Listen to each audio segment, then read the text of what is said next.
સમસ્ત દાહોદ જિલ્લા પ્રેરિત તથા કોળી કર્મચારી મંડળ દાહોદ દ્વારા આયોજિત તૃતીય તેજસ્વી સરસ્વતી સન્માન અને સમાજ રત્ન સમારોહ 2025નો ભવ્ય કાર્યક્રમ આજે સિંગવડ તાલુકા ખાતે યોજાયો।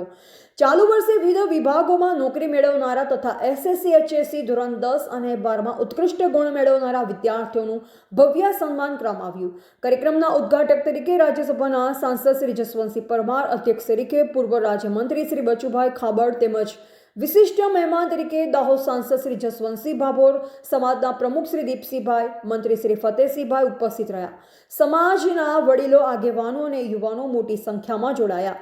સમારંભમાં સમાજના તેજસ્વી વિદ્યાર્થીઓને 175 ટ્રોફી અને સમાજ રત્ન તરીકે પસંદ થયેલ પ્રતિભાશાળી વ્યક્તિઓને 150 ટ્રોફી અને પ્રમાણપત્રો અપાઈ સન્માનિત કરવામાં આવ્યા।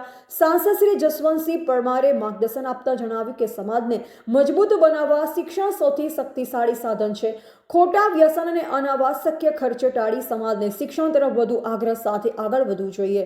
પૂર્વ મંત્રી શ્રી બચુભાઈ ખાબડ એકતા અને શિક્ષણના મહત્વ પર ભાર મૂક્યો।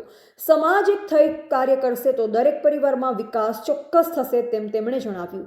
કાર્યક્રમનો મુખ્ય હેતુ સમાજના બાળકોમાં પ્રેરણા જગાવી તેમને ઉચ્ચ શિક્ષણ અને ઉજ્જવળ ભવિષ્ય તરફ પ્રોત્સાહિત કરવાનો હતો। રિપોર્ટર હિંમતભાઈ પટેલ, સિંગવડ।